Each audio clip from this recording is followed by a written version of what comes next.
Oke, assalamualaikum warahmatullahi wabarakatuh. Apa kabar pagi ini anak-anak? Alhamdulillah. Masih semangat hari ini? Baik, semangat. Oke. Sebelum kita mulai, angka baiknya kita berdoa dulu. Berdoa menurut keyakinan masing-masing, dipersilahkan.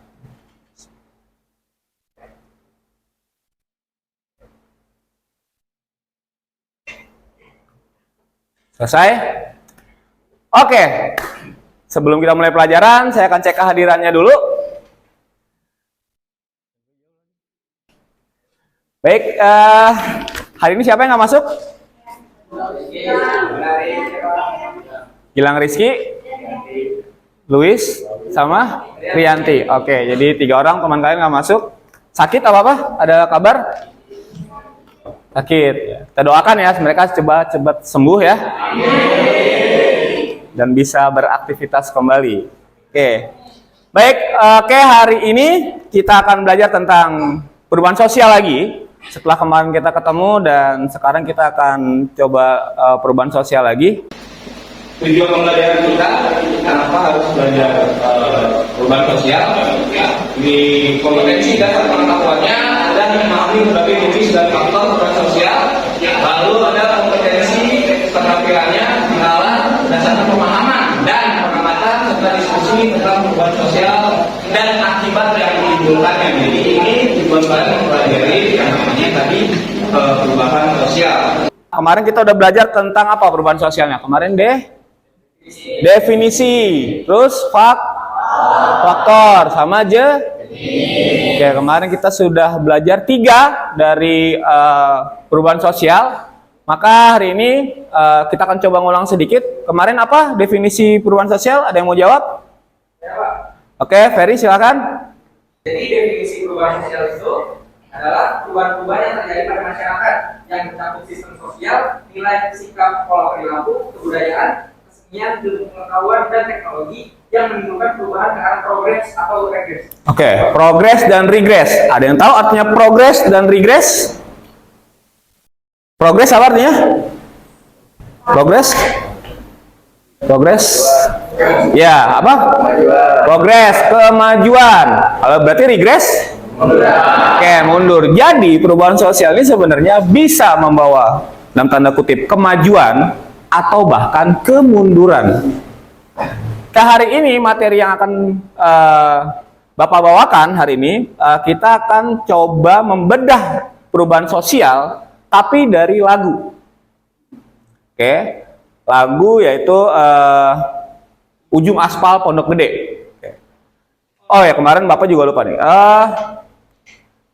Untuk menentukan perubahan sosial, kita harus nentuin apanya dulu kira-kira. Ada 2 faktor. Trigger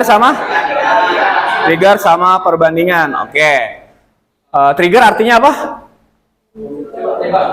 Penyebab atau pemicu. Trigger, pemicunya. Jadi kita akan dengerin dulu tentang lagu ya, lagu Ujung Aspal Pondok Gede. Ada yang tahu lagu ini tapi udah pernah dengar? Khususnya laki-lakinya mungkin ya, udah dengar. Coba sambil dilihat lirik dari Ujung Aspal Pondok Gede. Dilihat lirik Ujung Aspal Pondok Gede.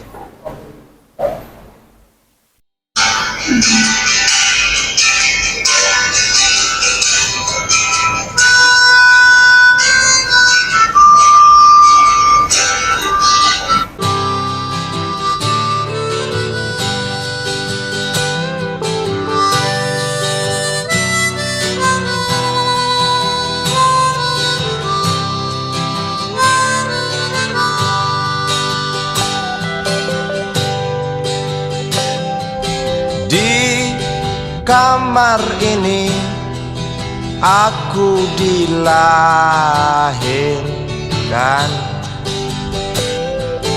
di balai bambu buah tangan bapakku.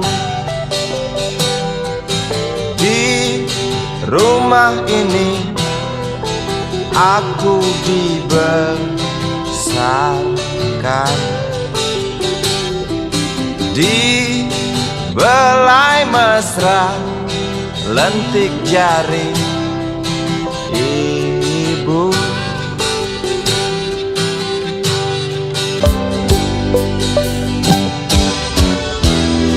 Sampai saat tanah moyangku tersentuh sebuah rencana dari serakahnya kota, terlihat murung wajah pribumi, terdengar langkah hewan bernyanyi.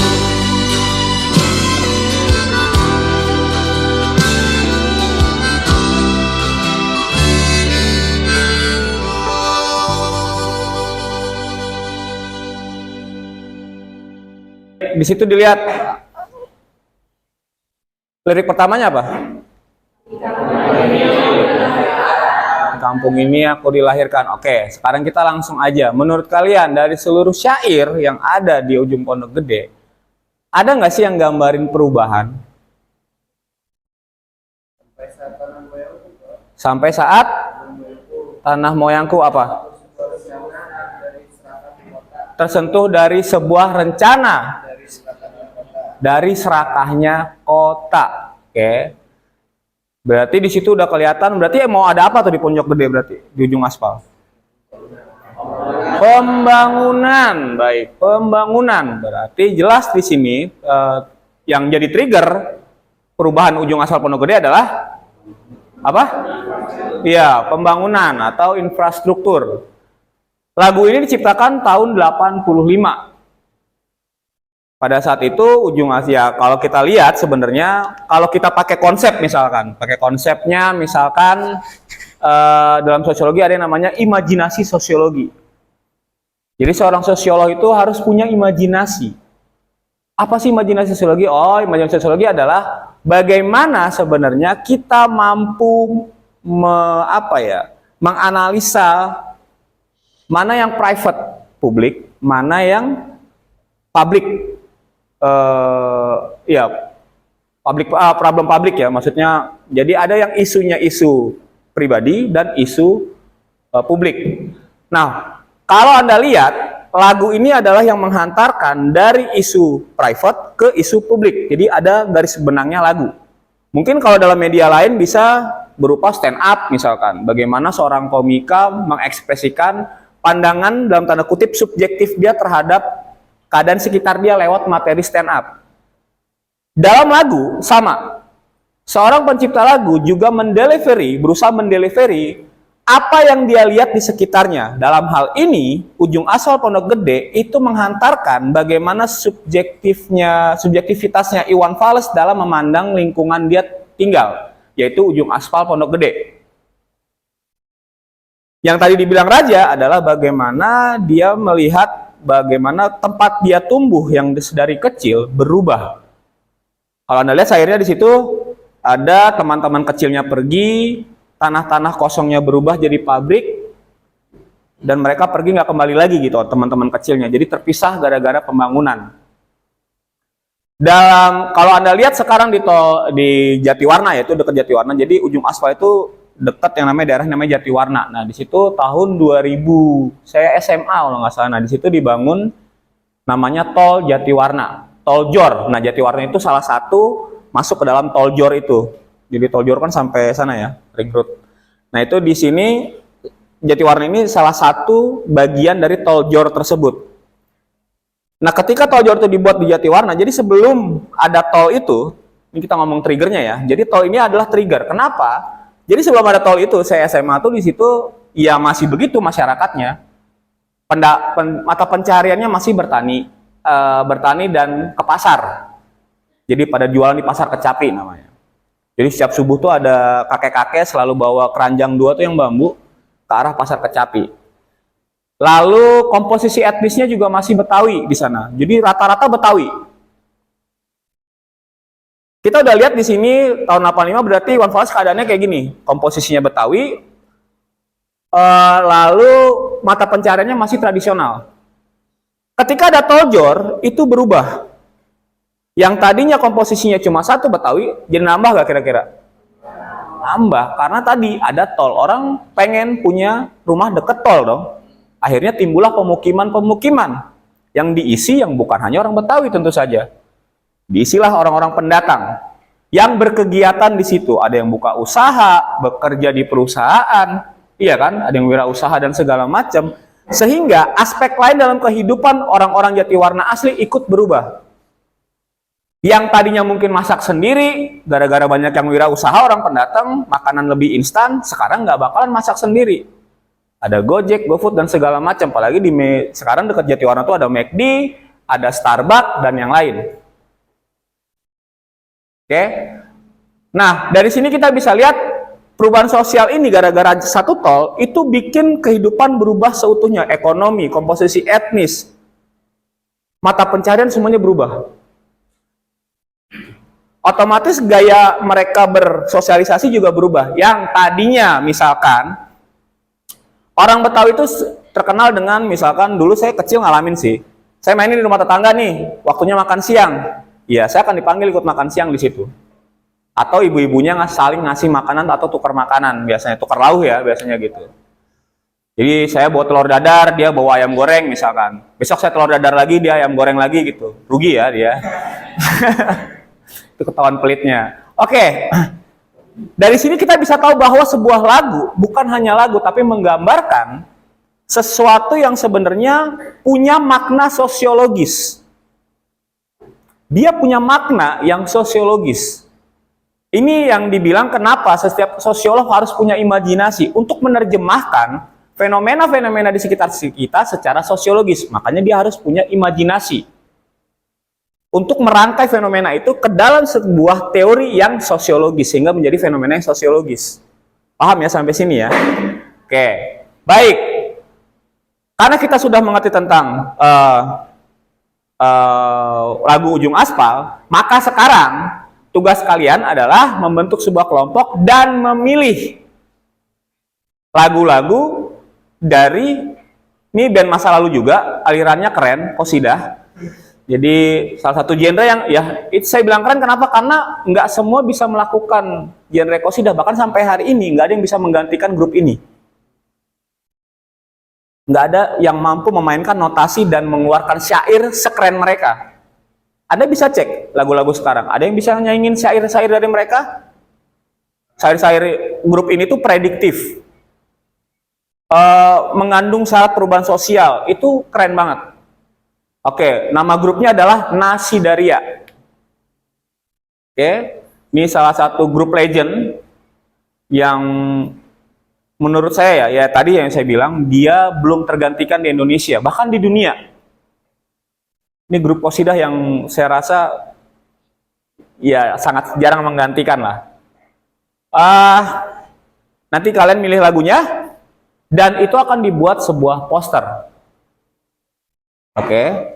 Poster yang punya, jadi tugas kalian adalah membuat lagu ini mampu menceritakan perubahan sosial dan menggambarkan perubahan sosial. Jadi lagu ini wajib bisa menggambarkan perubahan sosial ala kalian. Oke? Yang dinilai di sini, yang pertama adalah aspek isi teksnya. Tentu saja teksnya tadi ya, analisa syair dan yang kalian hubungkan ke perubahan sosial.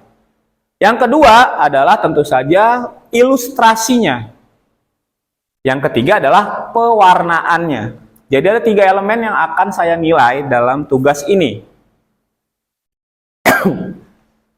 Untuk referensi, Anda bisa lihat di YouTube tentang sosioinfografis, yang kebetulan saya bawa podcastnya sendiri. Dan yang kedua, Anda juga bisa lihat Instagram saya juga, itu ada kakak-kakak kelas kalian yang membuat infografis sebelumnya. Jadi nanti kita akan kayak gitu. Dan sekarang, jadi kalian silakan buka Canva dan memilih lagu-lagu Nasidarianya. Silakan dibuka Canva-nya dan dipilih lagu Nasidarianya.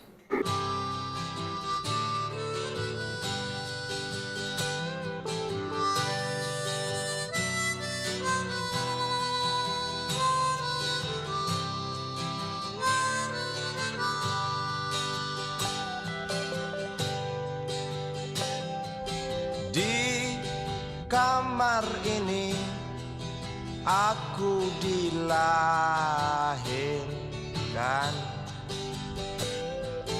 di balai bambu, buah tangan bapakku. Di rumah ini aku dibesarkan di belai mesra, lentik jari ibu.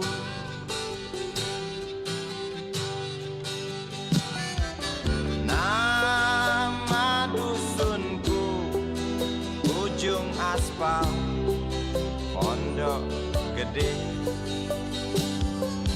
Rimbun dan anggun, ramah senyum penghuni dusun.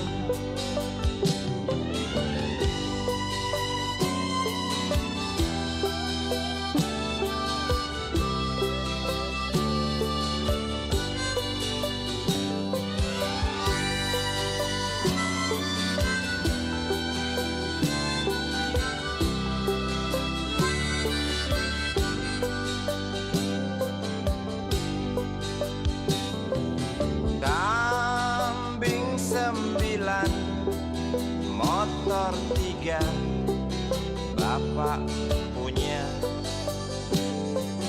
Ladang yang luas, habis sudah sebagai gantinya.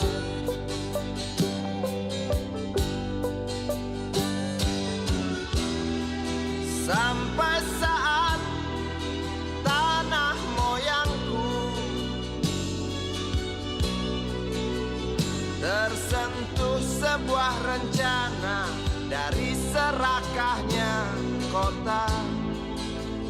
Terlihat murung wajah pribumi, terdengar langkah hewan bernyanyi. Silakan buat para cowok, applause dulu buat yang maju. Ya, assalamualaikum warahmatullahi wabarakatuh. Jadi di sini kelompok kami akan menjelaskan perubahan sosial dari lagu Nasi Daria yang berjudul tahun 2000. Jadi sebelum masuk ke lagunya kita harus kenal dulu nih sama Nasi Darianya. Jadi Nasi Daria itu dibentuk di Semarang pada tahun 1975 oleh M. Hazen, seorang guru qiraat yang berpengalaman dengan kelompok campur asbab. Pada awalnya, grup ini hanya menggunakan rebana sebagai alat musiknya. Tapi Wali Kota Semarang yaitu Imam Suparto itu mengebari Nasi Daria, memberikan fasilitas Nasi Daria itu alat musik modern, dan lagu ini sendiri diciptakan tahun 1982 yang ditulis oleh kiai bernama Bukhari Masruri yang kemudian dipopulerkan oleh Nasi Daria di era 90-an. Itu. Jadi di lagu ini terdapat banyak lirik-lirik yang mengarah ke perubahan sosial. Contohnya yang pertama, tenaga manusia banyak diganti mesin. Dulu tenaga manusia masih banyak dibutuhkan karena lapangan pekerjaan itu masih banyak tersedia. Sedangkan sekarang tenaga manusia mulai digantikan oleh mesin sama AI. Contohnya kayak kasir, penjaga jalan tol, penjaga parkir hotel, desain grafis, dan masih banyak lagi. Berarti kan teknologi itu memberi dampak yang sangat besar dalam perubahan sosial. Nah, dari hal-hal yang tadi disebut itu, kebanyakan perubahan sosial yang disebut itu yang negatifnya. Ada nggak dampak dari teknologi yang memberikan perubahan sosial dalam bentuk positif?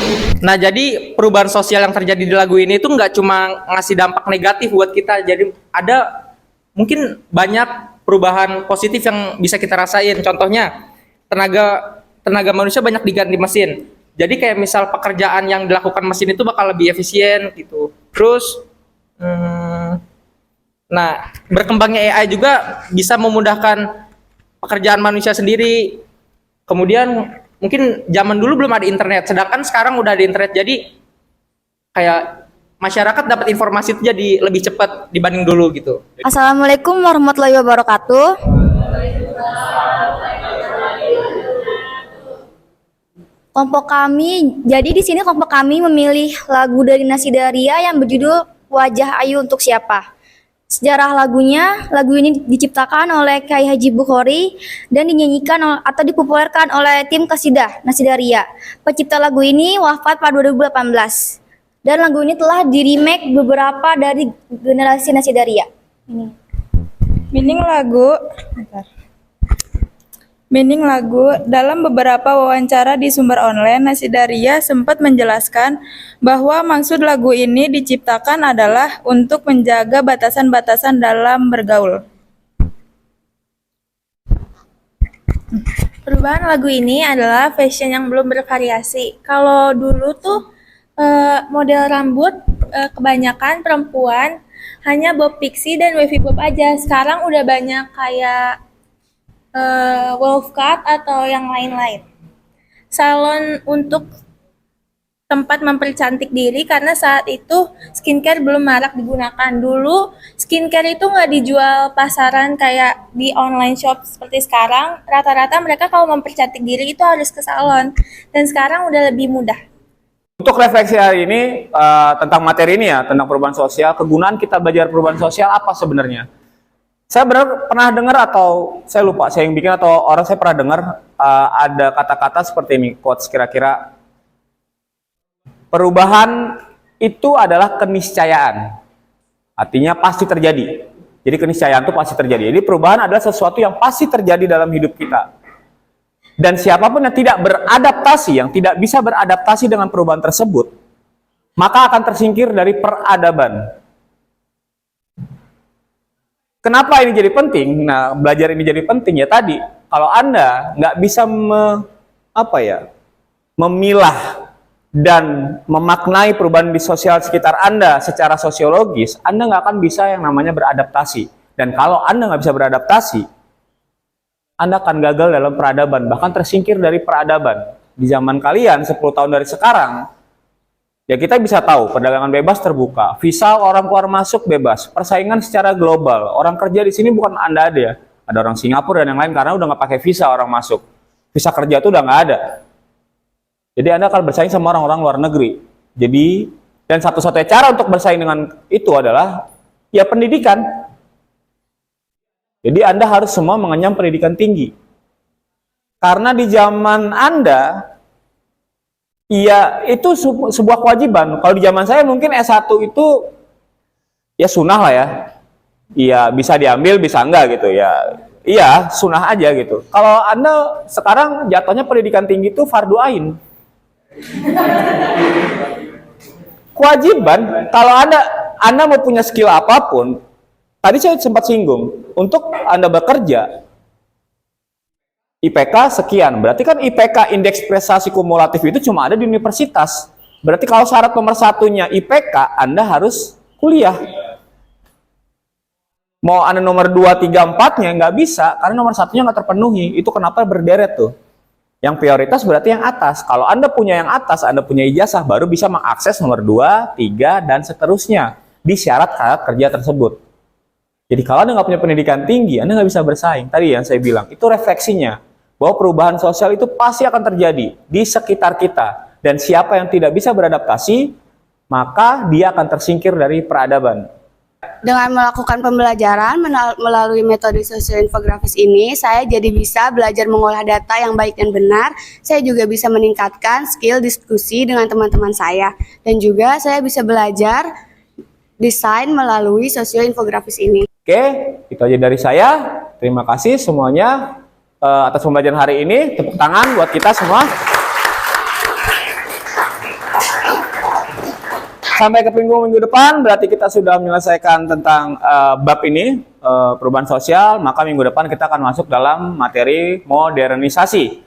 Itu aja dari saya, terima kasih. Assalamualaikum warahmatullahi wabarakatuh. Waalaikumsalam warahmatullahi wabarakatuh. Alhamdulillah.